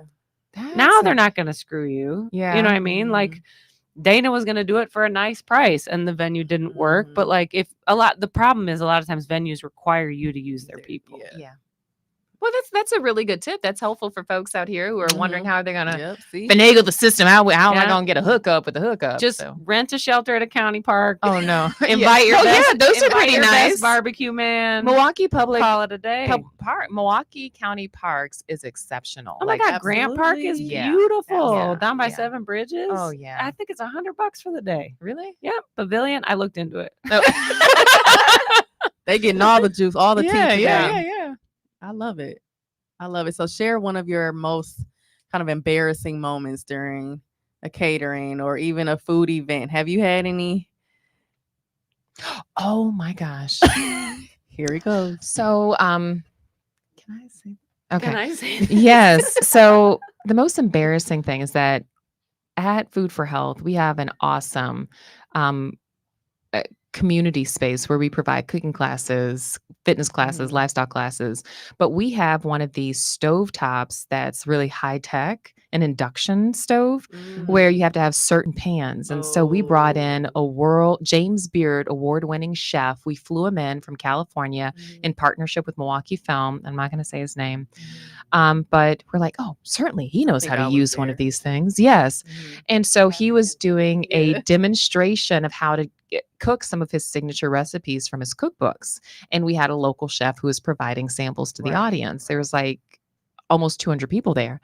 And so he was doing the demonstration. As he was talking, he didn't even do one dish. So he was trying to touch it and it's like, it's not turning on. It's not turning on. And it's like things were getting too hot. They weren't turning on. They were turning off because with our stove, it's designed for quick demonstrations, not to cook full on meals. And so, that was so embarrassing. But had I not told the story, you probably wouldn't have known. You were there, I didn't even Samantha. notice. Yeah. And so I realized that this was not a part of the process. You were supposed to actually cook the demonstrations. And so Yeah. that's why we spent so much time talking about his background and where he's going next. And Mhm. I thought overall it was a great experience. And what our local chef, Shani's Exquisite Catering, what she provided was great. It was so good. But y'all didn't get really how do you make this How stuff do you behind the make it? scenes. Yeah. But you bought a whole bunch of cookbooks, so it worked out. Yep. Yeah. I love the cookbook. I haven't made anything yet, but I have it. You know what? It's like decorative in my kitchen. It's so next to my wood pretty. cutting board that I Bright never and use. colorful. Yeah. Oh, Yeah. that's beautiful. Yeah. What about you? What you got any horror I mean, stories? how horror Come we on, want to let's go? Let's go. Let's go deep. 88.9 Radio Milwaukee used to do, I don't know if they still do it, called Sound Bites. Oh, And yeah. it was like a big fundraiser event, couple hundred It's people. like Drake's event, right? Yeah, Yeah. a couple hundred people. And they would pair a local chef with a DJ. Yeah. And the DJ would pick a track and the chef would then like create a dish based on this. It was cool, right? And I was like, oh, I'm cool. They invited me, like, this is great. And so we were making like a braised pork shoulder with a cornbread dressing Ooh, that for sounds like good. samples for like 300. Mhm. And so we had it's over now. I don't have a restaurant, so shut me down if you will. I had made all these dressings the day before, hadn't baked them, but like left them in the fridge, brought them out so that they could like start to warm up to room temperature, but like not in food unsafe, like an hour, Right, 2 hours, so that right. they could go in and bake. Everything was ready, and so all these dressings are sitting out, getting ready to go in the oven, and someone came in and robbed us. Like at the restaurant as I'm prepping for this event, and I have like 2 hours left. Like I had it stacked so that like we would get them in the oven, they'd come clean out, put them in the hot box, walk out the door. Dude robbed us. So we're all, I mean, my staff is running down Fond du Lac, chasing dude. Y'all We got are- robbed like at least once a month, once a no, quarter. No, we only ever got robbed 3 times. Okay, so every time I was would open come in 5 after the years. robbery, it's like, what in the heck 5 happened? years, 3 Yeah. robberies, not bad. And they were all people we knew, Oh, right? that kind of hurts. That sucks the worst. Absolutely. Yeah. But as soon as Tiffany realized he didn't have a gun, she chased him down Fond du Lac. We got our money back. But so like this is all happening. So everyone's shell shocked. We're talking to the police. Everything's going on. These now have not been out for the hour I left them out. We're behind Oh. schedule big time. Yeah. But they've been out like 2-3 hours. And the health department walks in. No way. Out of all And the days. literally health department walks in. The police have just left. And I looked up and I said, oh, we got robbed. And I'm trying to do this catering event. And I started to cry. And she literally put her hands up. She said, we'll come back. Yes. And so they left Yeah. and we cooked those off as fast as we could. And I didn't food poison anyone. I showed up to the event like an hour and a half late. But that was really bad. That was a really bad day. I'm That's- sure if there was ever an excuse, they would have had to have understood. That was every excuse that you could make an Yeah. excuse out of. We were robbed, and then we got our money back, and the health department came, And the the health police department held was us here, up. and I couldn't get it. So we were like late to this event that I thought was like, my big moment to shine. Like, oh, I'm here. I've arrived. And I'm late as hell. Yeah. Potentially food poisoning 300 people. Wow. Nobody got sick. Well, that's great. You did it. Whew. I'm getting clammy just You thinking about recover it. so well. You know what? What I absolutely one of the many things I love about you, Caitlin, is that you are able to take the plot twist, the twists and turns in life, and just make into a really funny moment. It's not funny when it's happening, but you can take it with such a grace and take it to the cheek and just keep it moving. Yeah, or I could be sad all the time or like stressed. What is that? But you don't. Thank Right. you. I just Thank wanted to point that you. out. That's a really good Mhm. Oh quality. my God, thank you, Rena. Yeah. Raina, why don't you talk a little bit more about the cooking classes and such that you all have at Food for Health and the other programs that you have where people are learning Mhm. and those events that you're partnering with folks like Milwaukee Film. Yes, so we have a community health hub at Food for Health located at 2007 North Dr. Martin Luther King Drive. And if you go to foodforhealth.org, you can see a calendar. Our calendar is out now for February, where every week we have either a fitness, a cooking, or lifestyle class. And our fitness classes are intergenerational. It can be anything from beginner kettlebells to deep stretching. And it's really things that you can do within our studio, but we make it accessible where you can use water bottles around your house, and we teach you how to switch it up. What I love is, like you were asked about meal prepping, we teach everything from knife skills to how to meal prep to how to create meals on a budget. I think on February 1st at noon at Food for Health, we're having a class called 5 Ingredient Dishes. And so at least at all of our cooking classes, it's hands-on.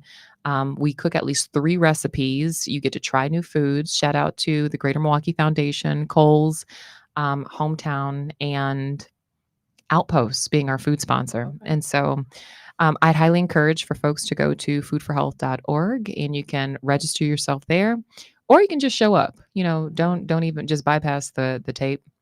And it's right on the bus line. It's very accessible. We're very welcoming, and the food is always good. Yeah, walk us through that. Walk us through Yeah. one of those events. So when you come in, Or you'll classes, I should say. our classes. We have our what do you call that? That A stand where like the sign outside. little easel kind of Easel, thing. yeah, and it says class happening today. Our classes, we have some that happen at noon, and then we have some in the evening. So if you are retired or don't work during the day, you can come, and it's versatile. Most of our cooking classes are on Thursdays. Those are my favorite because I enjoy eating, and it's exploratory. So throughout, our cooking instructor, Karen, will not only give you the genesis, like the background of how it's grown, how it's traditionally used, but she'll also allow you to do exploratory, like touch it and smell it and actually taste it, because our whole objective is that you walk away learning something and experiencing something new for yourself. And so, I mean, having baby bok choy or farro, like ancient grains that people typically wouldn't eat, we want you to try something new. And most of our instruction has to do with plant-based, introducing them to fruits, vegetables, and grains. Awesome. Thank you. Well, we're going to come back to some fun classes and events. Tune in. WNOV 860 AM, 106.5 FM, The Voice.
WNOV 860 and W293CX 106.5 Milwaukee. All right, we are back, and we were just talking about the cooking classes that Food for Health was that offers. I think you have one coming up this Thursday. Yes, Already February February 1st. Yeah. Thursday. That's Yeah. crazy. Kick off our Heart Health Month celebrations. Yeah. Okay. Tell us a little bit about your other programs and classes and We have a lot going on during Mhm. Heart Health Month. Like we're partnering with 414 Floral that's doing a promotion for us. They're putting together a special floral bundle, or when you purchase that, that goes to our self-referral program. okay. So new January 15th, we launched a self-referral program. So if you are living with diabetes, hypertension, cardiovascular disease, or you know of a loved one, you can go to our website and register. And right now we have a waiting list, but that's one way that we're raising funds. And or if you want to donate, you can always go to foodforhealth.org and make a donation. We believe that food is our love language. And so we're working with 414 Floral. We're looking for other partners, but that's just one way that people can give back where they're getting something and they're giving something in return. Right. And you were mentioning something about maternity, Maternal health. maternal yes. health. Yeah. At Food for Health, as we talk about diabetes, hypertension, cardiovascular disease being the primary diseases that we serve, also when you're pregnant, a number of women that we serve are high risk. And what's considered high risk is due to their age, due to their socioeconomic status. If you're obese, if you currently have diabetes, if you're more prone to hypertension, we consider all those high risk. And so we have a special program where we design medically tailored meals and we give a little extra loving to our moms. And so one of the programs that we're launching from now until May is a bundle of love where you can donate. We're developing our partners and distribution centers where you can give non-used, I don't want to say gently used, like bibs and diapers and wipes, so that when mothers come in and they're in need, they can kind of shop from a store and get what they need discreetly if they're coming into our appointments anyway.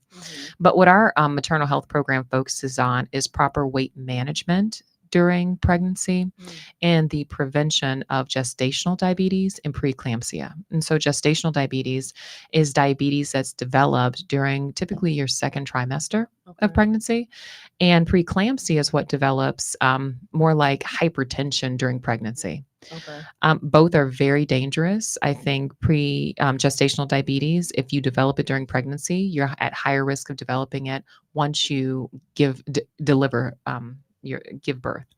I think Wisconsin is truly a training ground for if we can get this right in producing more lives, allowing for healthier birth outcomes, and really putting resources behind it as a focal point. There are other communities that are looking to us that if we can figure this out, they will adopt it. And so we're just really happy with our partners over at Progressive. We have a partnership with Freighter at the Medical College of Wisconsin. And we're really looking to do demonstration pilots. And like I said, if Medicaid, specifically Badger Care, spends $1.15 billion on chronic illness, why not be proactive and do preventative care and invest in innovative solutions such as our maternal health program? Nice. I like that. So many resources. Absolutely. Just between you two combined. And there's more. And I love that. I love that we can share that and people can listen in and check these resources out and help their loved ones and help them help themselves. You know, all of those good things. And particularly if you are pregnant and your provider is at Progressive Community Health Centers, I encourage you to ask them about their maternal health program and ask to be referred into Food for Health. Love it. So this is the part where I like to ask fun questions. This whole 2 hours has been fun. It has been fun, and it flew really quickly. I like that. Every week is like it flies by. Yeah. But what are some of your favorite spice brands? Have any? I can start while you think. A few years ago, I was put on to Dear Daisy or Dash of Daisy. It's a Black-owned seasoning brand. Absolutely love it. She's based on the East Coast, I believe. But from, she has a garlicky onion herb. She has the vanilla sugar for your sweet dishes. She has the poultry. She has the Italian blends, and just all across the board. And I have a kitchen full of her spices that are so good. And some of my favorites are the garlicky onion herb, the Caribbean jerk, the blackish, which is like kind of the Cajun seasoning. Yeah. And then what's another favorite that I have? The Asian zing or zin, one of them. But that's one that I use for my stir fries. So it's like has the sesame and all that, the Asian spices. Yeah, it's really good. Okay. But you have to check her out because it's awesome. What's it called? Dash of Daisy. Dash of Daisy. And her stuff sells out so quickly. So if you join her newsletter, you get alerts on when her next drop is. So I'm always like setting my calendar and my clock so that I can go on and get it, because she does drops around the holidays too, and maybe a couple other times in between that. I'm gonna have to check that out, because I typically don't have a go-to spice or blend. In our household, we would eyeball a pinch of onion powder, garlic powder, pepper, salt, and just And for me, I prefer that, because I like to control my salt and my sugar. Oh yeah, and a lot of these spices have a lot of sugar, and it's like, what? Penzies goes crazy though. They have all those salt-free seasonings. I mean, it's a little bougie, but they do donate a bunch of stuff to the food center all the time. So that's cool. So like people can get a salt-free seasoning. Yeah, they got them all over. I think it's one on the west. There's one on the west side too. Is there still one downtown off Wisconsin? I think that's Spice House. Oh, okay. No, there was a Penzies right on Wisconsin and Water. I hope so. Because I used to go to Dental Associates right there. Yeah, I mean, Penzies is not, I don't mess with a lot of spice blends either. Yeah. So my trick answer is that I actually use hot sauces in that way. So like I'm pretty good at my own spice blends. But is Cholula, is that considered hot sauce? Yeah, Cholula would be hot sauce. I'm more of like a boutique-y hot sauce. So I'm gonna come out on air about this. I love the Real Housewives. Tell us more. A set of shows I thoroughly enjoy. But on the most recent season, The Real Housewives of New York, there's a lady named Uba. I think she's Ethiopian, but she has a whole hot sauce line that like Oprah put on, and it's called Uba Hot. And it is like not just hot sauce. Like it's like a really delicious North African season. Like they go from mild to hot. They have depth. And I'll dip like a Cheeto in it. I mean, to be really honest, like you can do anything with them. So Uba Hot is my vote. But that is super back ordered. Like literally, I'm on a wait list to nowhere. Just holding out hope. I may never see it. She may stop making them. I don't know.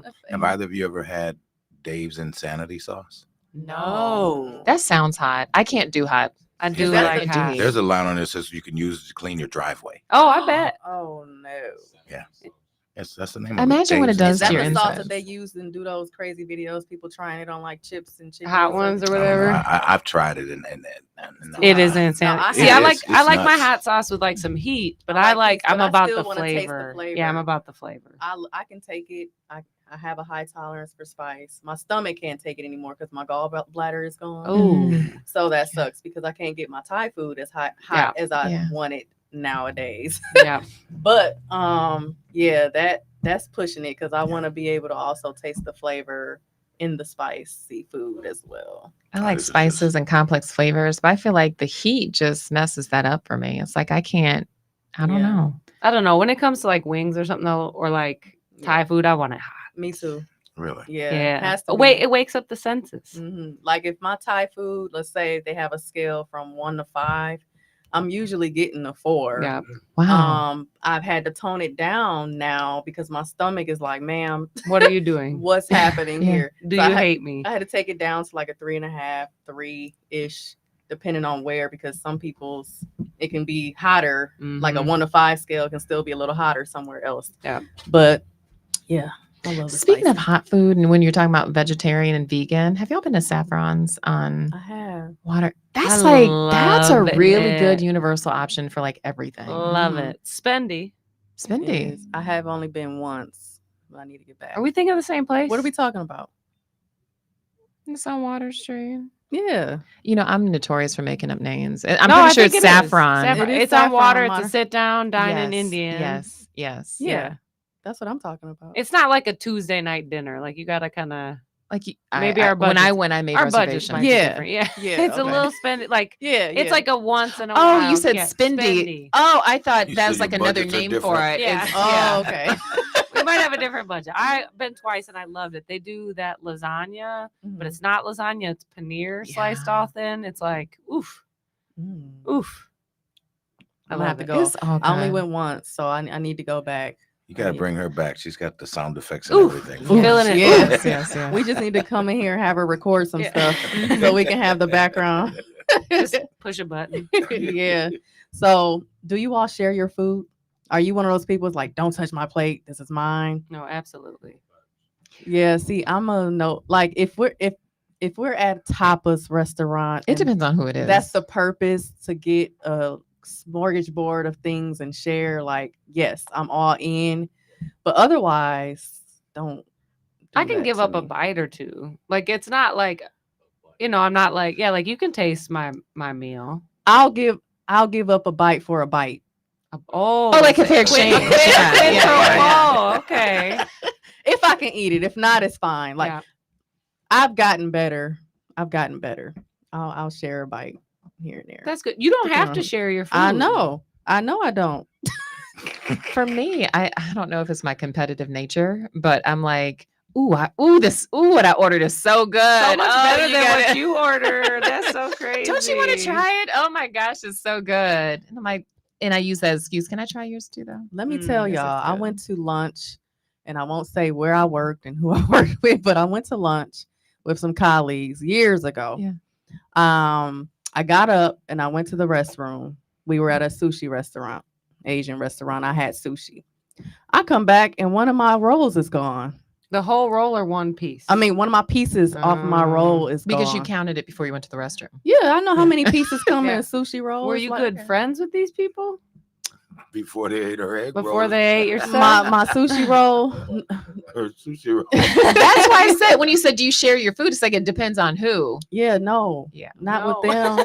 I don't know you like that. And you no. said We it was were- a coworker. We were colleagues, you know, This just wasn't going to this- lunch. This yeah. ain't that. Yeah, Yeah. Why are you touching my plate when I'm not here? That's inappropriate. I didn't like that. Mm. That was terrible. Did you say anything? I did. She was like, It changed the whole vibe of the lunch. Yeah. Last time you guys went out I together. bet it is. I made a whole career out of sharing food, so I think it doesn't bother me in a very specific way. But I think it's pretty normal to be bugged if people eat off your plate, especially Yeah. without permission. hmm What's your thought on cold food? So like cold pizza versus Love it. cold chicken. Love it. Love both.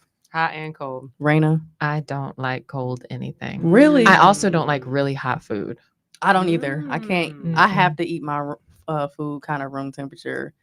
Yeah. Yeah. I burn my mouth every time I eat pizza. I know people like that. She has no roof of I her cannot. mouth. I just healed, like literally yesterday. I can't handle that. Do you eat a lot of hot, like steamy hot food? My wife will say right out of the pot, taste that. Tell me what it needs.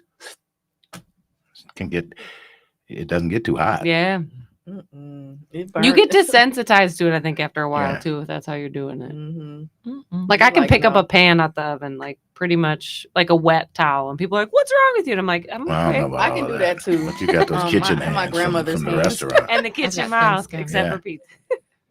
So what's one just from your worlds, just piece of knowledge, gem, something to hold on to, something to take away for our listeners?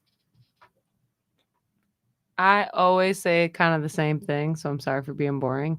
But I love failing. Like I think it's like really fun, really neat, Whew, very much a part of the human so experience. scary. And if you like say it out loud, like, yeah, well, I tried that. Didn't work. I learned X, Y, and Z. I've made an entire career out of making really intense mistakes and learning from them. And I think we're always like, especially in the world that we're in where everyone's trying to put on a good face, Yeah. has the right social media picture or the idea of what's going on. I've just found it's served me very well in this life to make a lot of mistakes. Mm-hmm. And it's not so scary once you do it. While you're in it, it's like, What is happening? And I'm also acknowledging the privilege of like being a white woman with a good education who could say like, I failed, look at that. And everybody's like usually pretty sweet about it. I'm not sure if Mhm. that's always how it works, but in my world, I'm always trying to encourage people to fail more. Yeah. That's interesting that you say that. I think for me, where I think I was socialized a bit different, where you have to be perfect, you have to be better than, you have to achieve, you have to go out and get it. And so I think when I started cooking, in my mind, it's like I got to get it right. Like, Mhm. but where I've found freedom now is kind of doing this dance. It's like, okay, well, I remember onions and garlic, scallions like that. That's going to carry the day. That's going to taste like this. And just playing around, I find freedom in that. Mhm. And I still look for approval though. Like when I cook, I'll ask my son Julian, it's like, so what'd you think of the meatloaf? He'll put up his 2 5 fingers and his toes. And he's like, I give it 20 stars, Mom. Oh, yeah. I said, okay, out of 1 out of 10, what is it? It's 1,000,001. It's like, Aw. oh, baby. I need him to give my wife lessons. Yeah. Yeah. She'll sometimes start with a commentary on dinner. I was like, oh, that's crazy. We weren't asking for feedback today. This was just what we're eating. Yeah. That's funny. I do want to backtrack. I forgot to ask. On a day-to-day, what's your go-to for breakfast? Or are you breakfast eaters? Ooh. I eat half Killer Dave's everything bagel. It's high protein, high fiber, and I top it with cottage cheese instead of cream cheese. It's got the same energy, except it's a little lumpy, but you get a bunch of protein in it. Learn that from a Real Housewife. See, that's why you should watch the show. That's what you right? call a callback. So a lot of my breakfasts come from Food for Health, and I'm doing a lot of plugs for Food for Health. Mhm. But the breakfast option, I love their strawberry granola parfait, where they use like an unsweetened Greek yogurt, and they have like this strawberry raspberry reduction kind of compote. And then they have like this fresh homemade granola with toasted nuts with the freezer dry strawberries. Is that what you got? Mm. And then you mix them together, and it's just so satisfying, so filling. And I have that with a cup of tea in the morning. Mhm. And I feel like I could go into like noon, 1 o'clock, and I start my day usually at 5:30, 6 o'clock. And so for an afternoon snack, you can ask me all this, but I love bringing an apple and having an apple with peanut butter. Old school. Yeah. Yeah. Nice. I like if I'm eating early, it has to be like very just like easy eat. So I'll do a hash, like shredded hash, chop up, spinach, peppers, onions, garlic, mushrooms sometimes. I'll do a fried egg. That's like a whole meal right there. I You guys, know, we but are I make it, beacons of health. This is Yeah. unbelievable. I Yeah. make it so that I can eat it for a couple days. I'm very inconsistent because sometimes I don't even eat breakfast and I'll get into lunch. Yeah. Because my appetite in the morning is kind of finicky sometimes. Oh, yeah. I try to at least do a protein smoothie I'll make at home. So I'll throw in mixed berries, protein powder. I use just water. I'll add spinach. What kind of protein do you use? Orgain protein powder. Okay. It's a plant-based. Yeah. Protein powder used to mess up my stomach too much. Yeah. Depends on what kind. guess, I Yeah. tried all kinds, and then I was like, Yeah? I guess Oh, I just got to really? eat cottage cheese. I love cottage cheese. I love, Yeah. and With it's having such a grapes. moment right now. I've never liked cottage cheese. I didn't either The until I curds used tried to creep me Good out. Culture. Mm. Good Culture. Mm-mm. It's a California-based brand, which I don't love because, again, I don't That's like my the food only to kind travel I'll so eat. far. But Mhm. it is so good. Really. You got to do it. Scramble it into your eggs. I mean, literally, go for it. Try it. Mhm. What are you about to say? I was gonna say I usually buy mine from Metro Market. They got it everywhere. They got it Mhm. everywhere. I usually Every get a good grocery chunk. store has it, except for Cermak. Can't get it there. You can't get it. And I there. think Trader Joe's has their own brand. That's probably pretty good. Yeah. The goal with a good cottage cheese is just to make sure that it's like milk, cream, curd, active whatever, salt. Like it shouldn't have any weird stabilizers. Just try it. She don't want it. That like the salty creaminess Mhm. with like grapes, like purple grapes. Oh my god, is such a good Really? snack. Yeah. I You know do what it I with also sweet don't stuff. like? I don't like the hot cereals. So like oatmeal, grits, I love oatmeal. malts wholemeal, and all I've been doing an ready oats or whatever. I've been it's doing an called. overnight oat now, so Oh, it's not oh, hot, I but it's love not hot. overnight So now oats it's is good like too. room temp when I eat it, Mhm. and that's pretty good. Overnight oats is great for meal prepping, as you were talking about earlier. Easy. Yeah. How do you meal prep that? Oh, you just put the oats, and I usually add some chia Chia seeds to it. seeds, And I yeah. like to add some peanut butter and some oat milk. Oh, Ooh. that protein is great. I drink oat milk too. And then once it's done, I'll put like some sliced bananas on it, and I'd go at it. I'm a Or soy milk. strawberries is I'm a good. soy milk girl lately, just because I like the added protein. Like oat milk and almond milk often don't have a lot of Mhm. Value. heft to them. Yeah, yeah, they And don't. so, but I like the thick creaminess. It reminds me of know. whole Yeah, milk. I do like that. for the Costco's oat got these slightly sweetened dried strawberries because Costco's dried fruit selection goes crazy. milk. And you cut those up, throw them in there when it's overnight, so they start to get it. And it's like strawberries and cream oatmeal. Mhm. You didn't have to do anything. Oh. It's amazing. I'm sure people are loving this. Yeah, All those tips. Follow me for more recipes. I don't even have a social media presence to follow. Sorry. What do you like for breakfast? Nothing. You don't eat breakfast? Typically don't eat breakfast. Very seldom, but on occasion when I do, of course, it's the traditional bacon, eggs. Something quick, air fried, of course. Yeah. I like my air Mhm. fryer. So that actually has helped me start to eat breakfast more because of the air fryer. It's so It's easy. just so convenient. I Okay. just started eating breakfast because I started running. And so when I come in from a run, I'm like, man, I'm hungry. Yeah. But before breakfast was like 2 cigarettes and a cup of black coffee. So, but it makes my day feel a lot better. So, speaking of your day, a day in a life, day to day at Kinship, what does that look like? So today's your Sunday. You go back to work tomorrow. What does that look like? Tomorrow, I will head into the food center pretty early in the morning, check on the kitchen crew, make sure they're humming along because they started. the crew? So the crew is 5 workforce development folks and then their supervisor, Natalie. And they cook everything, wash all the dishes, the whole 9. So they get ripping at 9 a.m., make sure they're ready for dinner by 3:30. And then I go to the office, and I am not suited for an office, but I make it work. And so often I'm just like, my job, I always say I'm the cruise director at Kinship. Like there's an executive director, Vincent. He's the boss man. I just make sure the vibes are right. So like I'm making sure the food is good. I'm making sure the music's ready to go. I'm making sure that the folks who are running the volunteers like have enough people coming in. That the dude who's been coming through and like taking stuff. Sounds like a chief of staff to me. Yeah.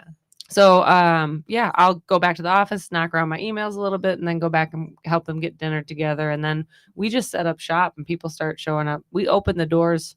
Technically, we open the doors at 2:30 for volunteers and shoppers. And a lot of our shoppers volunteer with us too.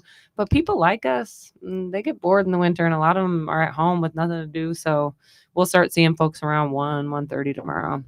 Are any days busier than others? It's all Or is busy it now. all busy? I mean, Okay. you've been to the grocery store. You Yeah. know how much people are making. Like, food is the one thing people can still get some semblance of support on, and they cut all those benefits again.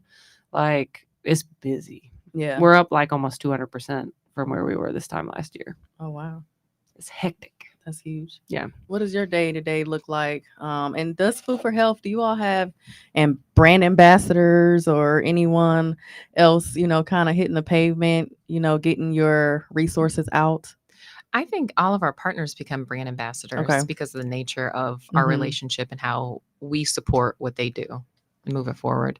My day, no day is ever the same. Like I Mhm. think what's most routine for me is every Monday and Wednesday at 6 a.m. you can guarantee I'm on a prayer call. And so getting Mm. grounded, I think on Tuesdays and Friday, I usually get up around 5:30 to make it to the gym by 5:45 or go to our basement and work out. Mhm. And I think that really grounds me for the mindset that I need for the day because working in a nonprofit social enterprise, Mhm. basically a startup, pushing fruits and vegetables, going against big industry, transforming health across the board, like that's a mental sparring that I do with people every day. Mhm. And so I go into the office around 8:30 every morning. And from there, it's a marathon of back to back to back to back meetings. It's very rarely that I can take a lunch date unless you're coming into the office and our Yeah. culinary team is providing you lunch. But I live for that. I mean, everything is new. I enjoy cutting deals. I enjoy talking about what it is we do. Food is Mhm. medicine. I was doing this long before food as medicine really touched ground in Wisconsin. Even Mhm. when I was in food banking, I was talking about food as medicine. Right. And so I'm so happy that this has all become full circle. Nice. Yeah. Where can we find these books? Yes. So Alex McGreen, the Tale of Mysterious Kale, and Alex McGreen, the Bok Choy Boys can be found on the healthyfoodmovement.com. I'd encourage you to go to the website because I can sign them personally for you. And when you go to our website, I'll also include the recipes for our Alex McGreen kale smoothie and our Ooh. The Alex McGreen. cookies. Yes, cookies. chocolate chip cookies. Ugh. Yes. You know what? The next meeting, I'm going to have to make you some because Please. when I tell you they're like moist and soft in the middle, Mhm. but like crispy on the outside. I'm a that's cookie like- monster. Oh, That yeah? sounds so interesting. I don't like When is sweets the at all, next but bit? I love cookies. Wait, you said there's chocolate in those, right? Yes. okay, yeah, Yes. I'll make sense. There is chocolate chip. So you can also buy these books at Rooted MKE, which is a BIPOC bookstore, and also Villa Terrace and the Charles Alice Art Museum. Oh, nice. Yeah. I love Villa Terrace. Yep. You got anything you need to Get off my chest. get off your chest? No, but I before think we- if folks are listening and they're interested, like Kinship, we're off of Clark Street between Wheel and Bremen. So like just east of Holton. Mhm. And we are open for shopping on Tuesdays from 4 to 6 and on Saturday mornings from 8:30 to 10:30.